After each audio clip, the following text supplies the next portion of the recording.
¿Qué encontramos aquí? Las señales de un apóstol, pero este es apóstol no del Cordero, son apóstoles por llamamiento, porque ya hemos dicho que 2 Corintios, Saulo está defendiendo su apostolado, y Saulo es apóstol por llamamiento. Y ahí comenzamos, desde el versículo 3, ¿no? 3 al 7, 3 al 6. A ver si ayúdame a leer la lectura bíblica, 2 Corintios 10, 3 al 6. Amén, pastor. Voy a leerlo. Ay, no sé quién habla. Adelante, hermano. Henry, pastor. Ya, hermano Henry. Ya. Ya. Pues aunque andamos en la carne, no militamos según la carne, porque las armas de nuestras milicias no son carnales, sino poderosas en Dios para la destrucción de fortalezas, derribando argumentos y toda altivez que se levanta contra el conocimiento de Dios y llevado cautivo todo pensamiento a la obediencia a Cristo y estando prontos para castigar toda desobediencia cuando vuestra obediencia sea perfecta. Amén, pastor. Gracias, hermano. Vamos a ver algunas señales que ahí está escrito con este material de Corintios. El primero, sabe usar las armas espirituales para derribar fortalezas del imperio maligno. Este es otro pasaje que habla de que la iglesia está en conflicto, la iglesia está en lucha, la iglesia está en guerra. Aunque de repente no les gusta el término guerra espiritual, pero hay un conflicto entre el imperio de Dios y el imperio maligno. Y aquí vemos entonces que ¿por qué se llama armadura espirituales? Porque las armas de nuestra milicia, ahí dicen, aunque las armas de nuestra milicia no son carnales, porque procede de Dios. El origen y la causa de estos recursos es Dios. Entonces hay situaciones donde la iglesia tiene que usar ya la palabra de autoridad que le ha sido dada contra el imperio maligno. Pero ¿con qué recursos? Con los recursos que vienen de Dios. Esas son las armas espirituales. El versículo 3 cuando dice, aunque andamos en la carne, no está diciendo en pecados, andar en la carne, andar en la naturaleza pecaminosa, no. En esta naturaleza como seres humanos, de eso está hablando. Aunque en esta tierra nos ven como seres humanos, sencillamente, de carne y sangre, pero no luchamos según esta naturaleza humana. Eso es lo que está diciendo el versículo 3. Por eso entonces usamos las armas espirituales. Así que la autoridad de la iglesia, la autoridad del apóstol también cuando usa esta clase de oración, viene de Dios. Dios le concede esa autoridad. Y el enemigo conoce a personas que están viviendo bajo autoridad de Dios.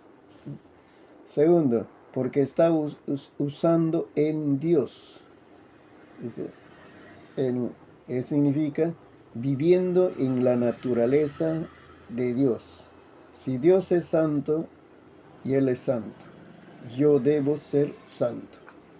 Si Dios es justo, yo debo ser justo. Eso es andar en la naturaleza de Dios. Si Dios es bueno, yo debo ser bueno. Eso es reflejar su naturaleza. ¿Ya?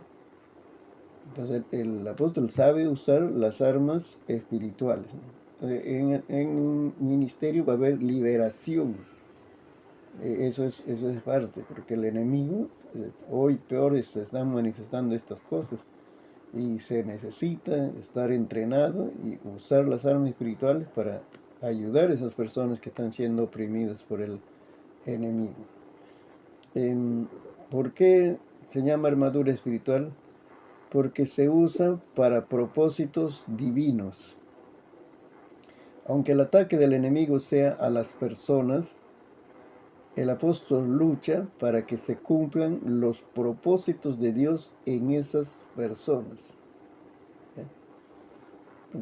¿Por qué hablamos de eso? En el versículo 5 dice, derribando argumentos y toda altivez, orgullo, ¿no? Que se levanta contra el conocimiento de Dios. ¿Ves? Esas obras que hace el enemigo, su objetivo es obstaculizar los avances del Evangelio, maltratar a la iglesia. Y por ahí dice, ¿no? Que se levanta contra el conocimiento de Dios. Dios debe ser conocido, el Evangelio debe ser conocido, pero este imperio maligno se levanta contra todos los planes de Dios. Y por eso entonces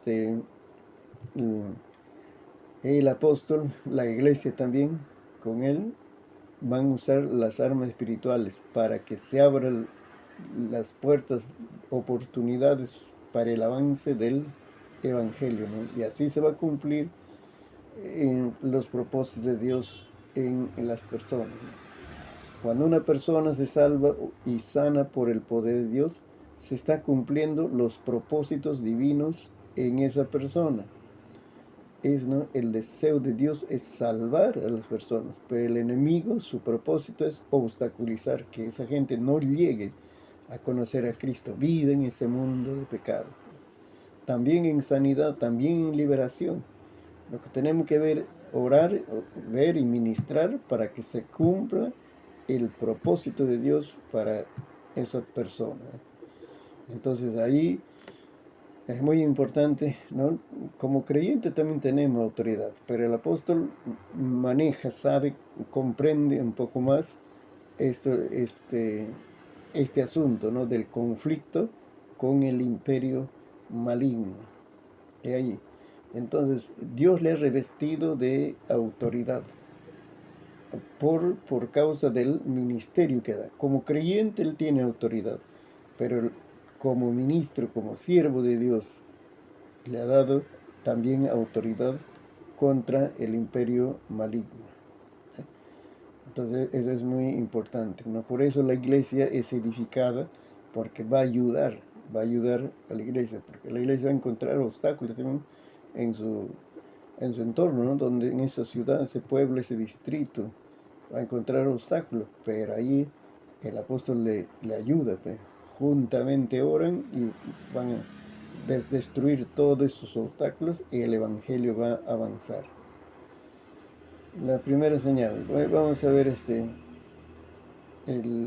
es una autoridad constructiva del versículo 7. Ahora vamos a ver cuál leemos acá.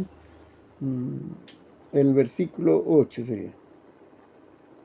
18, lee hermano. Amén, porque aunque me gloríe algo más todavía de nuestra autoridad, la cual el Señor nos dio para edificación y no para vuestra destrucción, no me avergonzaré. ¿Sabes? Dice, el Señor nos ha dado autoridad, dice, para edificación, el cual el Señor nos dio para edificación y no para vuestra destrucción. Ahí está el mensaje. Que el apóstol ejerce una autoridad constructiva.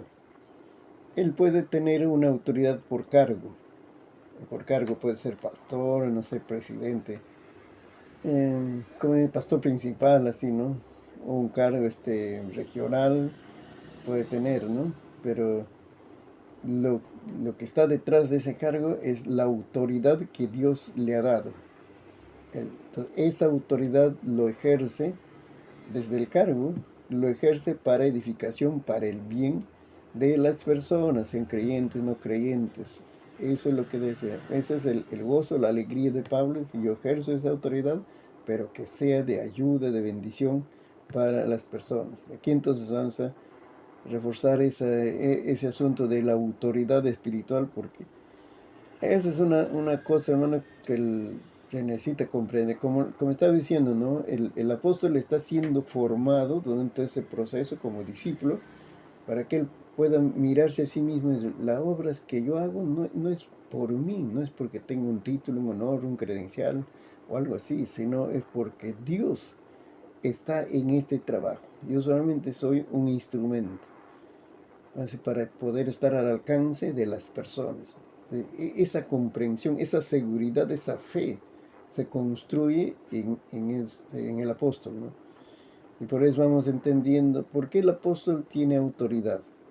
Por las siguientes razones. Por haber recibido a Cristo, ser lo primero, es hijo de Dios. Juan 1:12 dice, más a todos los que creen en Él, más a todos los que le recibieron, coma, los que creen en Él, les dio potestad. Ahí está la palabra potestad. Les dio potestad de ser hechos hijo de Dios.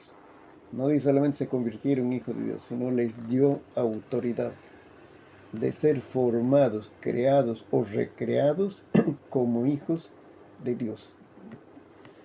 Entonces el Hijo de Dios ya tiene autoridad desde ahí, desde que comenzó la vida cristiana. Luego, por ser miembro del cuerpo de Jesucristo, ya fue integrado al cuerpo de Jesucristo. Entonces, esa es una autoridad corporativa. Es decir, el apóstol representa el cuerpo de Cristo. Es muy importante en esa autoridad, porque ya no es solo una persona no puede estar hablando, está ahí al frente de la necesidad, pero ¿quiénes están junto con él? Dice, el cuerpo de Cristo, la iglesia. Y ahí están los creyentes también, no solo otros consiervos, sino los creyentes también son parte del cuerpo de Jesucristo. Por eso él tiene autoridad. Luego, por el bautismo de poder, ahí también usa otra palabra, poder, dice, ¿no? Recibiréis poder cuando haya venido sobre vosotros el Espíritu Santo. Esa palabra poder ahora ya significa, es decir, una habilidad para ser testigo. Poder, dice, tú puedes ser testigo, eso recibe. Pero luego también es una autorización. La autorización que es, estás autorizado para ser mi testigo. Entonces él ya no habla por sí mismo, como decir, y ahora yo debo contar a otros, debo evangelizar, sino yo hablo representando a Cristo, ya sea mi testimonio, un versículo bíblico, comparto un folleto, pero estoy siendo testigo aquí porque estoy autorizado. Esa es la palabra poder que habla, recibiréis poder. Y luego por el llamamiento al ministerio, como le sucedió cuando llamó a Pedro, para él fue muy particular, ¿no? Cuando le dice, ahora seréis pescador de hombres. Le está llamando a un ministerio, con algo que ya conocía él sabía lo que es pescar, pescar al por menor, al por mayor, pero luego ya el Señor Jesucristo les hace pescador de hombres, es un llamamiento al ministerio. Luego, por consagración personal es cuando nos dedicamos. La consagración es la dedicación al servicio a Dios. Algo tiene que ver con santificación, porque claro, va a estar usando sus fuerzas para usos santos, pero la consagración más tiene que ver con ese vaso santo, ese vaso limpio, ahora se usa para actividades santas. Esa es la consagración. Para que nosotros podamos decir santidad, yo estoy creciendo en santidad, tiene que incluirse con la consagración. Estás cuidando tu santidad, estás creciendo en santidad, estás venciendo el pecado. Tus pensamientos están siendo santificados, tus sentimientos también están siendo santificados. ¿Pero para qué? Para servir. Eso es consagración. Entonces, santificación y consagración deben ir juntos. Porque no es solamente estoy santificado para ser mejor cristiano, para ser más santo, el hombre más santo de todo el Perú. No tiene un propósito, porque los planes de Dios se van a cumplir por personas que le sirven. Entonces ya no estoy usando mi fuerza, capacidades humanas para el pecado. Estoy creciendo en santidad, pero el propósito es importante para servir. Entonces consagración tiene que ver con eso, con servicio, ¿no? Y por un carácter santificado donde habla ya de integridad, es decir, ese es un crecimiento en la santidad, pero en forma integral, en todos los aspectos y una forma constante, no de vez en cuando. ¿No? De vez en cuando cualquiera puede ser honrado, ¿no? Devuelve una billetera, ¿no?, que encontró en el mismo auto que estaban viajando, no sé, en el mismo bus. De vez en cuando uno puede ser honrado, pero el que es íntegro siempre es honrado, con mucho o poco dinero, en lo mucho o en lo poco de dinero es honrado, es honesto. Esa es integridad, a eso está llamando un carácter santificado. Así que esa es el apóstol tiene autoridad por esas razones, ¿no? Sigamos ya del versículo 2 Corintios 11 va a seguir hablando. La defensa de su apostolado Pablo presenta. El versículo 2, 11:2. A ver, lean, hermanos, primero. Amén, pastor. Segunda de Corintios 11:2. Porque os celo con celo de Dios, pues os he desposado con un solo esposo, para presentaros como una virgen pura a Cristo. Amén. Hasta el 6 nos va a hablar, pero lo que ahí habla es del cuidado ferviente por la pureza de la iglesia. Es una característica del apóstol. Si su preocupación es por la iglesia y que esa iglesia se mantenga en una pureza. Pero no solo tiene un deseo, ¿no?, que la iglesia sea santa, sino es un cuidado ferviente. Y usa la palabra celo, porque os celo con celo de Dios. El celo es ese cuidado ferviente. Anhelo ferviente también, si usamos Santiago, capítulo 3, 4 es. Dice, el Espíritu Santo os anhela celosamente. El anhelo es un anhelo ferviente del Espíritu Santo por nosotros. En ese sentido está usando la palabra celo, ¿no? Así que el apóstol no va a hacer algo que debilite la pureza de la iglesia, o que en cierta manera los creyentes justifiquen con su argumento del apóstol para hacer algo no escandaloso, ¿no?, pero algo fuera de la santidad. Eso hay que tener cuidado. Entonces mis palabras y mis acciones van a provocar una reacción en las personas. El apóstol entonces se cuida de eso. La santidad de la iglesia es de mucho, mucho valor para él. ¿Por qué lo hace? Porque comprende que la iglesia es la novia de Cristo. Ahí estamos hablando. Ahí habla de la novia con este término de la pureza, ¿no?, para presentarlos como una virgen pura a Cristo. Eso está presentando. Ahora la iglesia es la novia de Cristo. cuando llegamos al cielo se va a celebrar la boda del Cordero, la iglesia va a ser la esposa de Cristo. Esa es la lección que nos enseña la Biblia.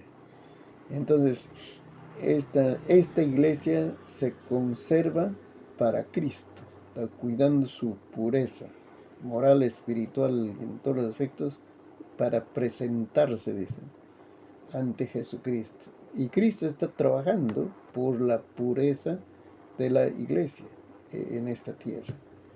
Eso es, ¿no? Entonces pone en alto el valor de la pureza moral en la iglesia, ¿no?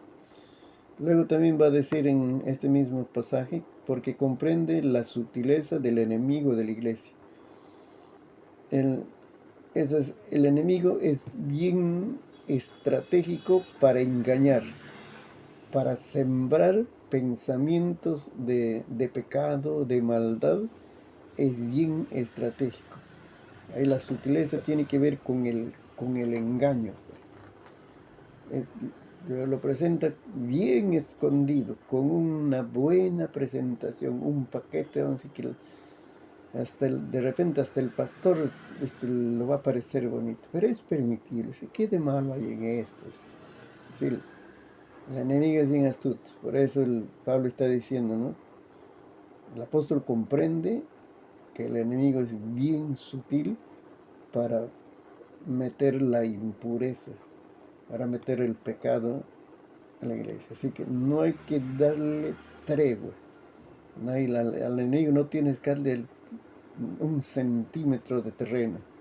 Más bien tú tienes que avanzar contra todo lo que malobra, maltrata la pureza de la iglesia. Pero cuando nos creemos fuertes, entonces le permitimos al enemigo y él gana ventaja. Basta que encuentre por ahí alguna oportunidad y ese es su sitio donde va a insistir y luego resulta en pecado. Así es. Luego, porque comprende que existen elementos falsificables. Ahí eso va a decir, a ver, en el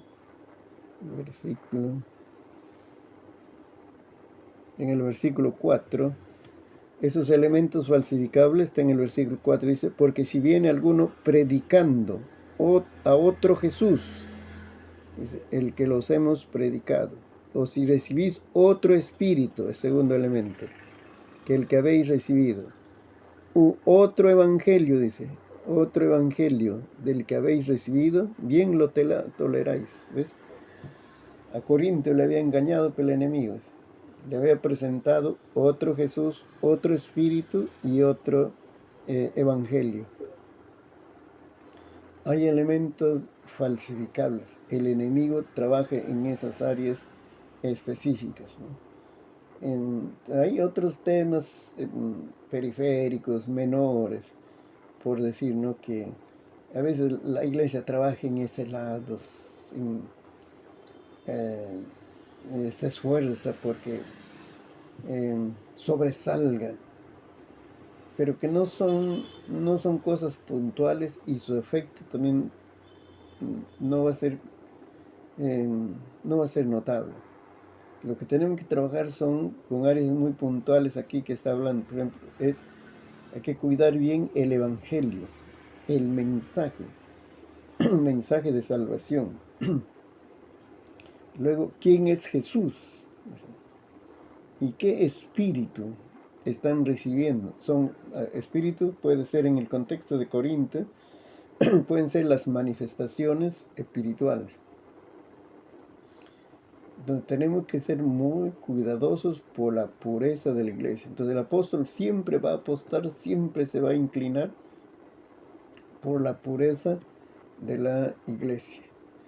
Entonces el problema es, hermanos, cuando está en niveles de autoridad, hasta el pastor, no es solo el apóstol tiene, como estamos diciendo, es un ministerio bien amplio, abarca muchos aspectos, puede ser incluso administración de iglesias, puede ser a nivel nacional, es presidente, tiene poder sobre 2000 iglesias, 3000 iglesias. Ese es el problema. Cuando entonces ya se sienten en el trono bien seguro y empieza a aflojar los patrones morales. Ese es el caso. El poder es engañoso. Vamos hablando de los que tienen niveles de autoridad. ¿Eh? Algún día ustedes van a estar también en niveles de autoridad. El poder es engañoso, es como si tentador, corrompe.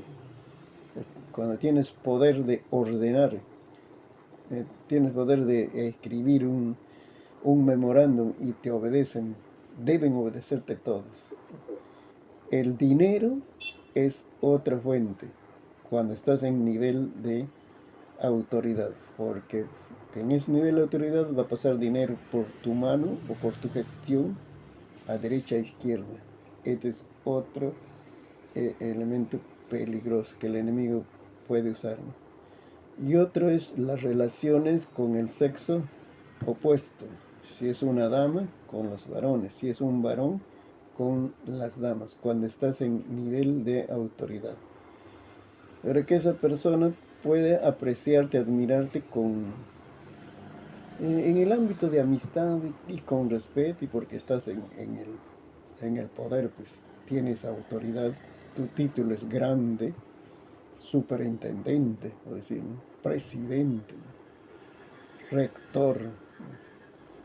Entonces, esa persona, sea hombre, sea mujer, te mira con respeto, con administración, y por causa del trabajo hay cercanías o hay favores que buscan las personas, porque estás en el poder en sí de autoridad, y tu palabra y tu orientación, dirección, te pesa.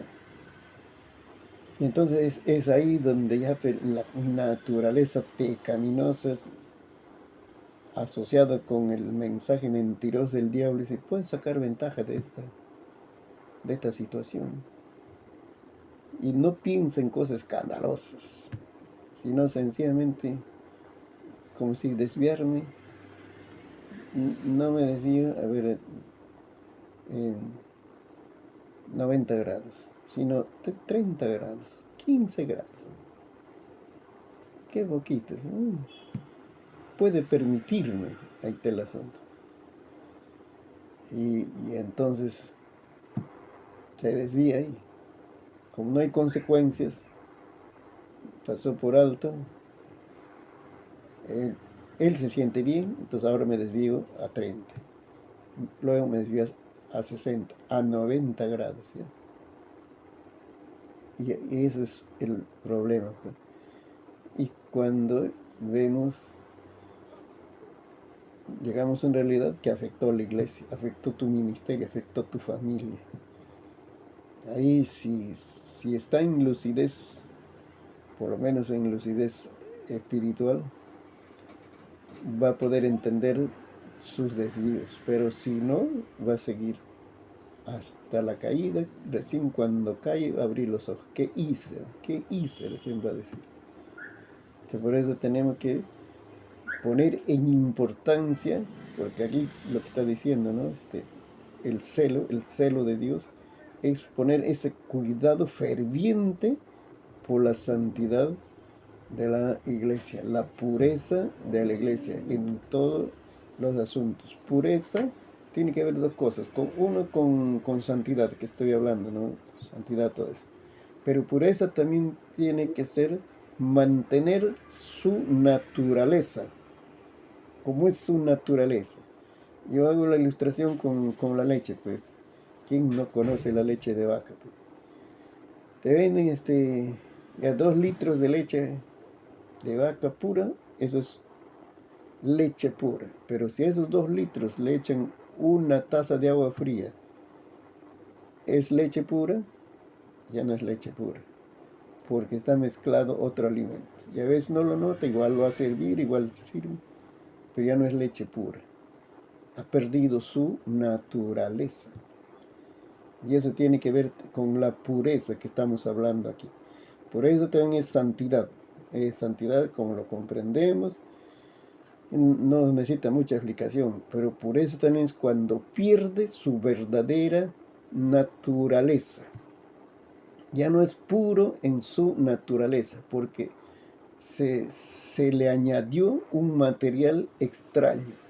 Así es. El ser humano era puro, fue creado puro en su naturaleza y por eso era santo. Entró un elemento extraño que se llama pecado y ahora perdió su naturaleza. Su naturaleza de ser puro, de ser santo. Ese elemento extraño es el pecado. Así también. La iglesia tiene una naturaleza. Debe ser santa. Y ahí estamos nosotros, pues, los ministros, los pastores, maestros. Esa es nuestra naturaleza. Pero si permitimos el pecado, un pensamiento, un sentimiento por ahí, peregrino, de repente algunos hechos ilegales pequeños, estamos afectando a la verdadera naturaleza de iglesia o de ministerio. Ya no tiene la misma naturaleza. Entonces, eso hay que reflexionar, ¿no? Así que el apóstol tiene que ser así en esas convicciones firmes para su persona en primer lugar. Él no procede, vamos a decir, ni una pizca le da permiso al enemigo. Tiene que tener convicciones firmes, radicales para él. No importa qué otros hagan. Sí, no importa que otros hayan aflojado. Yo no mido mi convicción por lo que otros hacen, sino mido mi convicción por mi relación con Dios y que he comprendido que así es la vida cristiana. Así es, ¿no? Entonces, luego vamos a cuidar también la pureza de la iglesia. Su verdadera naturaleza es que es santa. Si pierde la santidad la iglesia, que llega a ser un grupo religioso más de los muchos que hay en el mundo. Ese celo tenía Pablo, ¿no? Y luego vamos a ver la grandeza, ¿sí? La grandeza de la humillación voluntaria. Esto tiene que ver con el dinero, hermanos. Con la iglesia de Corinto tuvo dificultad el apóstol Pablo en cuanto a dinero. A ver, vamos a leer el versículo.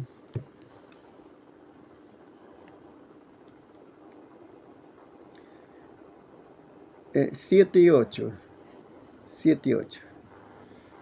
¿Alguien ayúdame a leer?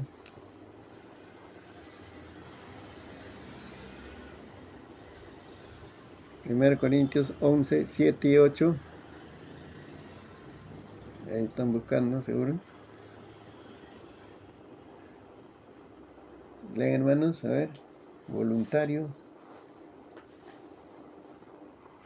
Amén, pastor. ¿Me escucha?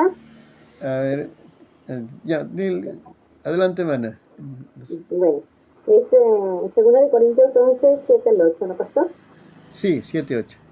La palabra dice: pequé yo humillándome a mí mismo, para que vosotros fueseis enaltecidos, por cuanto os he predicado el evangelio de Dios de balde. He despojado a otras iglesias, recibiendo salario para serviros a vosotros. El 9 también, hermano. Está bien necesario el buen 9. Ok. Y cuando estaba entre vosotros tuve necesidad, y a ninguno fui carga, pues lo que me faltaba lo suplieron los hermanos que vinieron de Macedonia, y en todo me guardé, y me guardaré de seros gravoso. Este es el asunto. Es bien importante este caso, hermano. Aquí, antes de reflexionar los 4 puntos, vamos a decir la nota. Esta es una señal clave para conocer a los falsos apóstoles.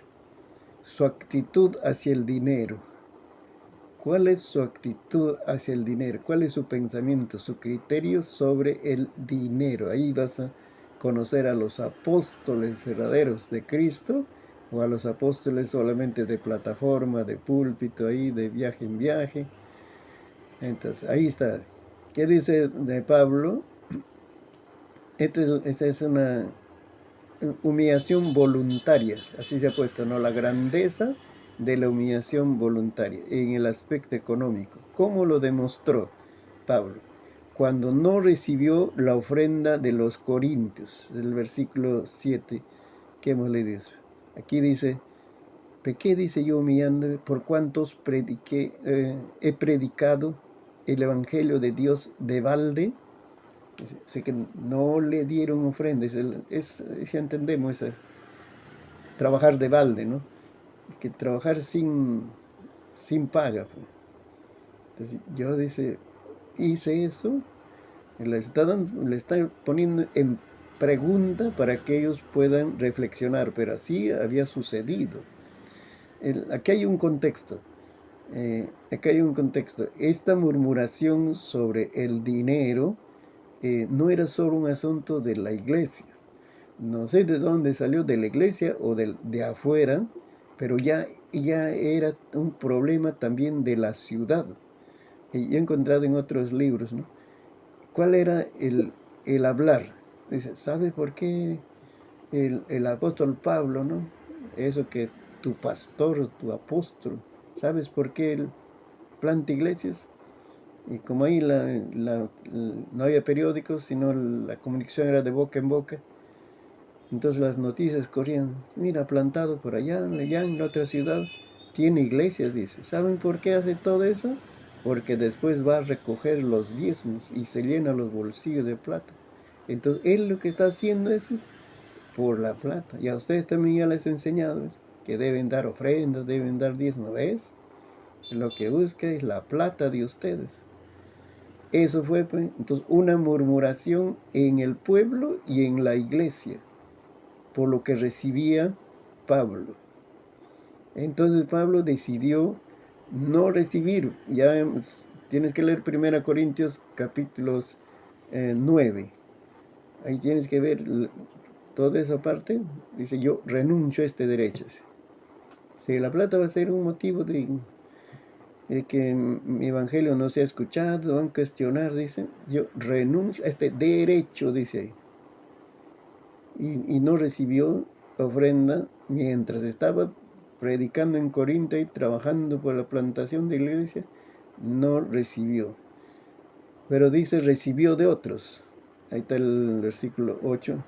He despojado a otras iglesias recibiendo salario para serviros a ustedes. He despojado, está hablando con ironía, fe. Hay que verlo eso también, ¿no? Que es decir, he despojado, como decir, ¿no? Ellos necesitaban también, pero lo he despojado para que a mí me den ese dinero para servirlos a ustedes. ¿Se dan cuenta? Es como decir, mira, de ustedes no recibía. Y entonces, pero yo tenía que comer, tenía que lavar la ropa, algo así, ¿no? O el pasaje, o venir acá, y todo eso, ¿no? Los materiales, porque en Corintio escribía cartas también, estando en Corinto, cartas, que algunos llegó a ser parte de la Biblia y otros no, pues eran orientaciones que daban. Y para todo eso he tenido que despojarlo a otras iglesias para que me den. Así está diciendo. Es como decir, le he pedido a la fuerza. Para que entiendan los corintios, le está hablando, ¿no? Y que ellos me han dado, sino por eso he vivido, he estado con ustedes, dice.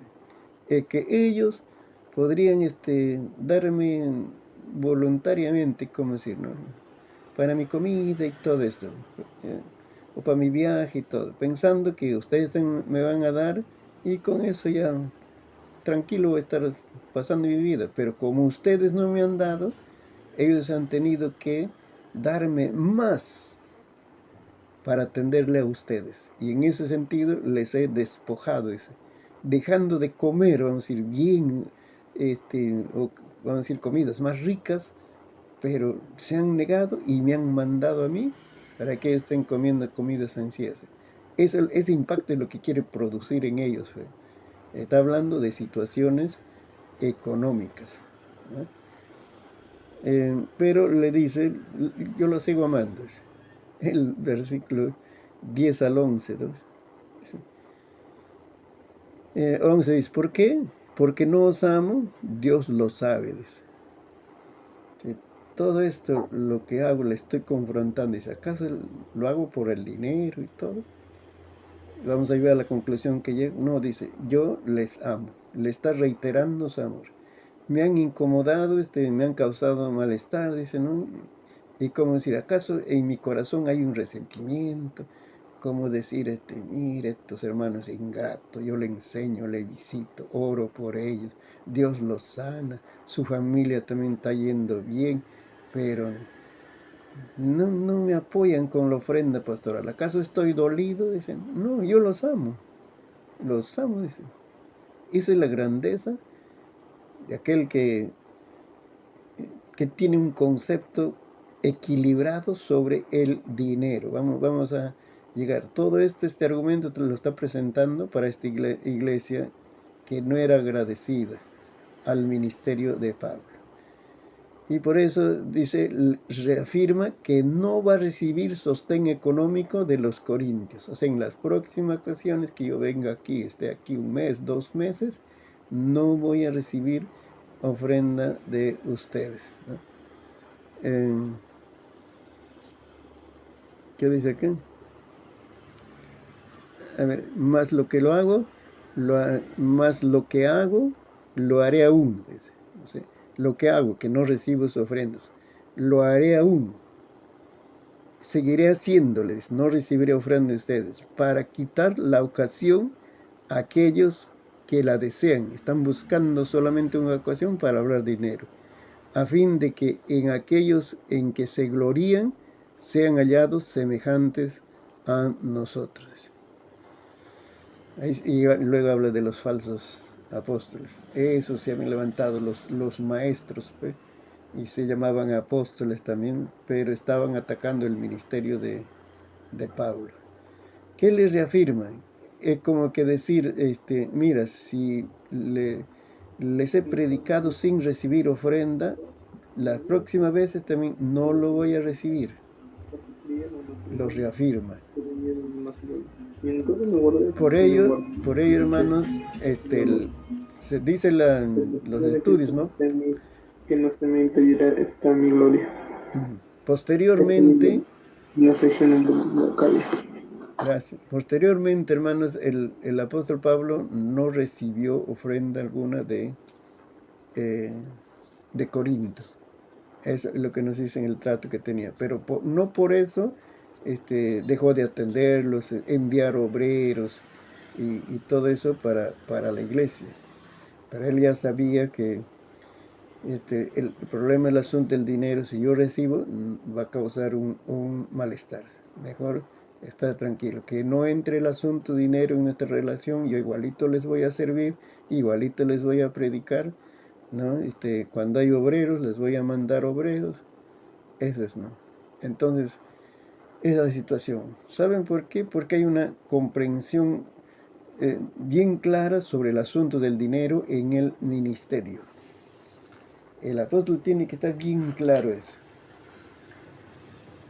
Uno, no lo he escrito, pero debería escribirlo. Uno, el apóstol y el ministro en general debe estar seguro que su servicio, su trabajo que desarrolla, esencialmente es a Dios. A Cristo está sirviendo. Y Cristo va a cuidar de sus obreros. No será por la mano de esta iglesia, Corinto, que tenían la oportunidad, no lo hicieron. Lo va a cuidar de otra forma, de otra manera. Claro. Segundo, hay que reconocer qué hacemos con el dinero. Porque Pablo decía, yo sé tener poco, pero también sé tener en abundancia. ¿Qué hacemos con el dinero en abundancia? Como ministros, como apóstoles. Porque ya tienes un ministerio amplio. El apóstol tiene un ministerio amplio, de alcance amplio. Y por eso entonces las oportunidades de servir, todo eso se va a ampliar, los resultados también, y el dinero ahí va a fluir. ¿Qué haces con la abundancia?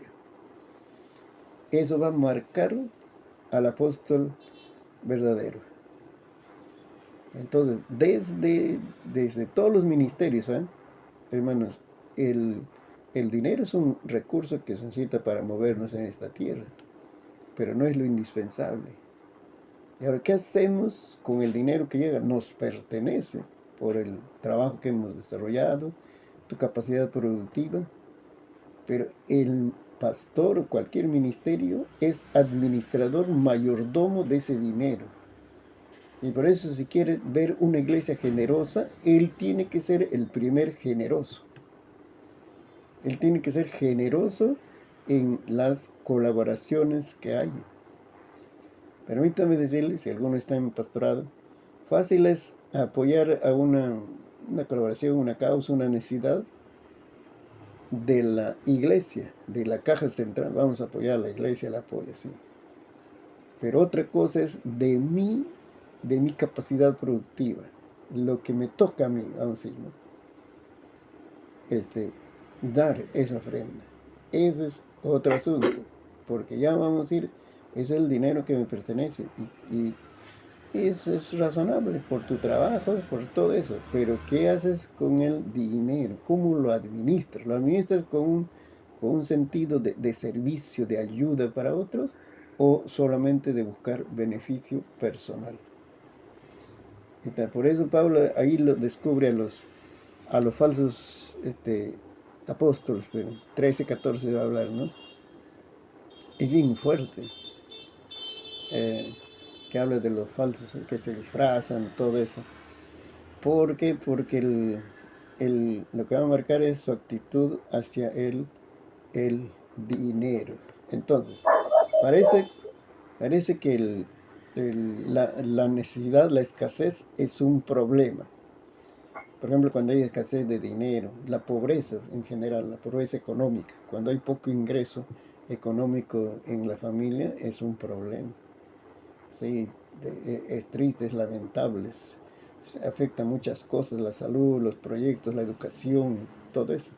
Pero también te voy a decir que la abundancia de dinero también es problema.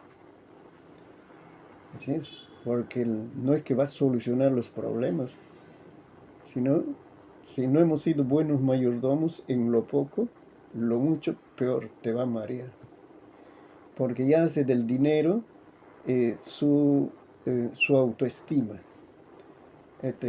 Explicando, es que me siento tranquilo, me siento apreciado. Cuando reafirma lo que no recibir el sostén económico en los Ajá, cuando así, hay dinero, entonces me siento amado, estimado, me siento bendecido por Dios. Dios está respondiendo mis oraciones, y cuando hay escasez de dinero, hasta dudamos del amor de Dios. La abundancia también afecta. Entonces queremos ser apreciados por lo que manejamos cantidad de dinero, y esa es una mala señal. Dios nos ama y nosotros servimos a las personas aprecian nuestro ministerio por lo que les servimos, no por las facilidades económicas que tenemos. Entonces, hay que tener cuidado en ese aspecto, ¿no? Y otra cosa también, con el dinero se puede comprar conciencia. Podemos incluso en exceder información, pero no podemos... Un poquito, cierre su audio. El dinero te va a dar poder sobre personas. Entonces puede inclinar sus decisiones de las personas con dinero. Y es ahí donde estamos afectando ya la libertad de las personas por su decisión. Ya no deciden conscientemente en muchos asuntos, hasta en aspectos morales, sino por el dinero. Con el dinero, como se dice, se compra conciencia. El dicho popular dice, con el dinero hasta el mono baila. Eso es cuando hay abundancia. Por eso entonces tenemos que saber manejar este asunto. El Señor, dinero es un poder. Cristo lo reconoció. Dijo, no podéis servir a dos señores. O sirves a Cristo o sirves a Mamón, el Señor de las riquezas. Es un poder. Y muchas veces nos hemos equipado para movernos en la escasez. Ahí nos arreglamos la situación de alguna manera. Y confiamos en el Señor. Dios hace llegar, pero no nos equipamos, no nos hemos equipado para la abundancia. También hay que equiparnos con el mismo cuidado, con el mismo temor, reverencia a Dios. Tenemos que equiparnos para manejar la abundancia, porque los apóstoles, permítame decirle, van a manejar cantidades de dinero. Ya, a ver, si hay preguntas, hacen la pregunta. Y todavía tenemos unos minutos más, ¿ya? Para darnos nuestro descanso.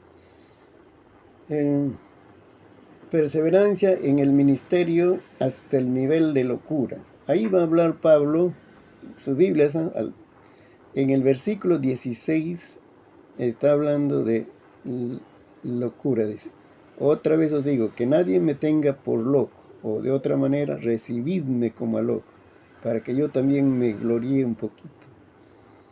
Y ahí por eso estamos poniendo esta división, perseverancia. El apóstol es perseverancia en el ministerio, pero no es una perseverancia así fría, mecánica, sino hasta el nivel de locura.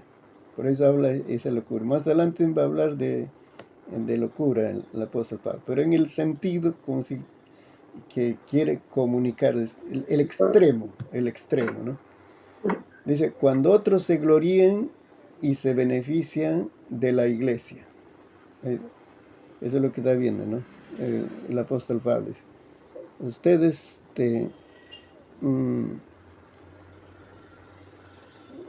como dice, puesto que muchos se glorían según la carne, también yo me gloriaré, dice.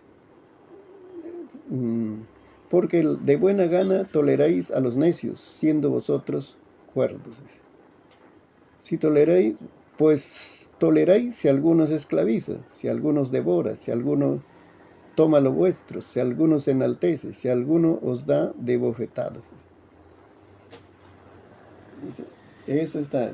Él es perseverante cuando otros se glorían y se benefician de la iglesia. Es decir, que a otros sí estaban dando la ofrenda, a Pablo no le negaron, pero a otros que pasaban por ahí o que de la iglesia se había levantado, le daban la ofrenda, no tenían problema. Cuando abundan las objeciones hacia el ministerio, es decir, otras personas, incluido Corintio, estaban contradiciendo el ministerio de apostolado. No lo reconocían como apóstol. Puede ser un maestro, predicador, así, pero no apóstol. Cuando hay sufrimiento en el ministerio, esto lo dejaría para que ustedes lean, hermanos. Ahí Pablo descubre lo que hay, el Pablo detrás de cortina. Ya habían visto a Pablo viajando, plantando iglesias, pero no habían visto a Pablo sufriendo. Y entonces describe los sufrimientos en el ministerio. Y hay que leer así con cuidado y con detenimiento esos versículos 23 al 26. Luego, cuando hay un trabajo fatigoso en el ministerio, Pablo sí que era bien metido. Cuando se metía al trabajo no medía sus fuerzas. Trabajaba materialmente y luego predicaba, ¿no? Luego cuando solamente había un trabajo espiritual, por decir, no esperaba el momento apropiado, sino donde estaba, ahí estaba desarrollando el ministerio. O sea, persona que caía a su lado por alguna circunstancia de viaje, o no sé, de comida, lo evangelizaba. Imagínate al soldado que estaba, guardia, ¿no? A su lado, dice, lo ponían como era preso. Y eso cambiaban, y los guardias cambiaban cada cierto tiempo. Hermano, lo torturaba con el evangelio. Así era decidido. Así que eso es un trabajo. pero, dice, yo sigo adelante, ¿no? Cuando hay riesgo de salud corporal, Satan dice, ¿quién enferma y yo no enfermo? Dice. Es como decir, no, si otros tienen tiempo para enfermarse, yo también debo tener mi tiempo para enfermarse. ¿Sí? Pero perseveraba ahí, a pesar de todo, metido en el ministerio, ¿no? Cuando hay que sujetarse a las limitaciones humanas. Ya más adelante va a decir, ¿no? En una versión dice, esta es la versión en la Reina Valera, que dice aquí.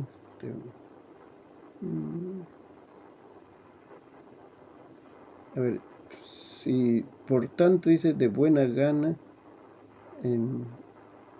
y me ha dicho, bástate mi gracia, porque mi poder se perfecciona en la debilidad. Por tanto, de buena gana me gloriaré más bien en mis debilidades, para que repose sobre mí el poder de Cristo. Y otra versión dice, aquí está escrito, si de algo tengo de qué gloriarme, me gloriaré de las cosas que demuestran mi debilidad humana. Aunque estoy sujeto a debilidades humanas, limitaciones humanas, pero sigo en el ministerio.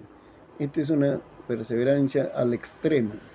Por eso estamos hablando hasta el nivel de locura, ¿no? Para otros va a parecer loco. ¿Cómo se dedica? Para él no hay descanso, no hay noche, no hay día.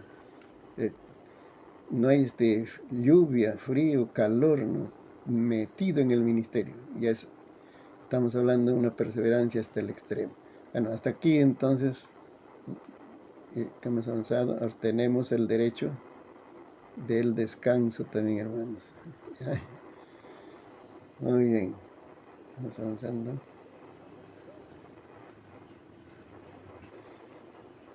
Vamos a alcanzar unos 10 minutos, hermanos. Esperamos, ahí tenemos material.